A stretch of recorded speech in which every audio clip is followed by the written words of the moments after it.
विमल पोलो जुबा केसरी, हर पल मनाओ केसरी त्योहार। जी, आपके पास क्या खबर है? क्योंकि आप तो बिहार की पॉलिटिक्स की नब्ज समझते हैं, सब जानते हैं क्या चल रहा है, किस हद तक नाराज हैं नीतीश कुमार? देखिए, जरा सतीश जी को लाइए स्क्रीन पर। सतीश जी सुन पा रहे हैं? नहीं, सतीश जी से संपर्क नहीं हो रहा। नीतीश जी, हाँ, नीतीश हाँ, जी, सतीश जी को लाइए स्क्रीन पर जरा। जी हाँ सतीश जी बोलिए, आप बोलिए। हाँ, मैं कह रहा हूं कि नीतीश जी जब होश में आए हैं, ऐसा लग रहा था कि बेहोश हैं, जब होश में आए हैं तो मैं इसको एनडीए में नीतीश जी की बगावत मानता हूं, पहला। दूसरा कि भारतीय जनता पार्टी का जो भी अरमान रहा हो वो मैं समझता हूं वो चौपट हो चुका है, क्योंकि देख रहे हैं आप कि एनडीए के जो 3 पार्टनर हैं वो उठ खड़े हुए हैं, तीनों उठ खड़े हुए हैं। और नीतीश जी का उठना मतलब ये होता है बिहार में कि विपक्षियों का बैठना। तो ये हालत है। और ये जो 29 सीटें जो खास तौर से जिसमें 9 सीटें जेडीयू वाली दे दी गई चिराग पासवान को, सबसे ज्यादा जो दुश्मनी के हालात पैदा हुए हैं जेडीयू की तरफ से वो इस कारण हुए। इसमें राजगीर का भी सीट है, जिसको राजगीर को बनाया है नीतीश कुमार ने।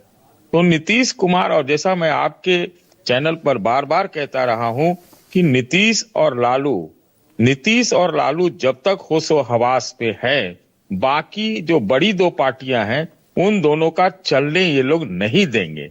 ऐसी स्थितियां बन रही है। अब जब खबरों की आपने बात पूछी तो वो भी मैं बता दूं। ये तो है कि कांग्रेस ने 78 सीटें मांगी थी और कल रात भर दिल्ली से पटना का फोन खड़कता रहा। मैं आपको ये भी बता दूं कि जेडीयू और कांग्रेस के भी बीच बातचीत हुई है। तो ये आप समझ लीजिए। क्या बात कर रहे हैं आप? मैं कह रहा हूं आपसे, जेडीयू और कांग्रेस की बातचीत हुई है? हाँ, बातचीत हुई है। बात बनी है कि नहीं मैं नहीं कह रहा हूं, लेकिन बातचीत हुई है, क्योंकि प्रेशर टैक्टिक्स में सब एक दूसरे पर इस्तेमाल करते हैं ना। ये है स्थिति। मैं एक और बात बताना चाहता हूं, और मैं एक रिपोर्टर की तरह बता रहा हूं। हमको लगता है कि आरजेडी कुछ दबाव में है। मैं इससे ज्यादा कुछ नहीं कह सकता हूं, इससे ज्यादा मैं नहीं कह सकता हूं, लेकिन आरजेडी दबाव में है। कल को समझौता हो जाना चाहिए कांग्रेस से, लेकिन अगर ये समझौता टूट जाता है तो मुझे कोई आश्चर्य नहीं होगा। लेकिन एक बात पक्का है कि नीतीश के सामने भारतीय जनता पार्टी को नतमस्तक होना पड़ा है। अभी जो लग रहा था कि 25 से 30 दिन और क्या नाम है, नीतीश जी मुख्यमंत्री है, ये तो अब सच में ऐसा लग रहा है कि अगर स्वस्थ हैं तो 25 से 30 फिर से नीतीश वाली स्थिति पैदा हो रही है। ठीक है, ओके। मेरे साथ पप्पू यादव जुड़ गए हैं, जरा पहले उनसे बात करेंगे। पप्पू यादव को लाइए जरा स्क्रीन पर। पप्पू जी सुन पा रहे हैं मुझे? जी नमस्कार मानक जी, नमस्ते, प्रणाम। नमस्ते नमस्ते नमस्ते, कैसे हैं पप्पू जी? और बताइए जरा, इतने बुरे हालात हो गए क्या? हमने अभी आपका वीडियो भी सुनवाया, बाइट भी सुनवाया, आपने कहा कि सम्मान से समझौता नहीं होगा। क्या अकेले लड़ने की तैयारी कर रही है कांग्रेस? क्या ये नौबत आ गई है क्या? नहीं, मैंने यह नहीं कहा। मैंने स्पष्ट रूप से, देखिए पहले आप एनडीए को देखिए। मैं जब कहा था 142 सीट लड़ेगी बीजेपी, मेरी बात समझिए। सबसे पहला ट्वीट मैंने किया था जब 29 सीट अपने हनुमान को इन्होंने दिया और अवार्ड में दिया कि आपने जदयू को अगली बार औकात बताया तो ये अवार्ड है मेरा। तो चलिए, अच्छा है, अवार्ड मिलना भी चाहिए।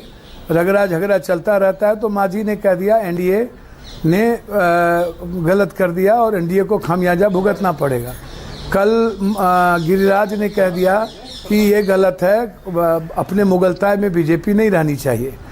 और उसके बाद कुशवाहा जी ने तो इतना तक कह दिया कि पूरा बिहार आंसू बहा रहा है, भूखा है, सब कुछ होगा, समय रुकिए, चिंता मत कीजिए, सब कुछ हो गया। उसके बाद आप देखें नीतीश कुमार जी किस तरह एक्शन लिए।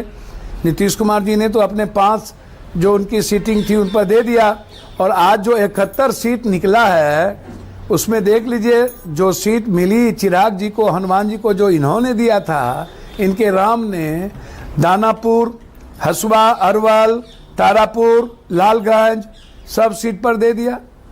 सारे सीट पर कैंडिडेट दे दिया। राम कृपाल जी, अशोक सम्राट चौधरी, तो कोई बचा नहीं। अच्छा 9 उधर चला गया, 6 और 5 11।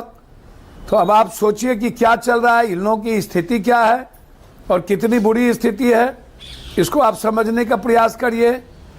और नीतीश कुमार का परसेप्शन विभीषण लोगों ने कैसे खत्म किया था, खत्मे हो जाओ। आप तो जान ही रहे हैं कि नीतीश कुमार को फिनिश पहले से संजय बाबू त्रिनेत्र है उनकी।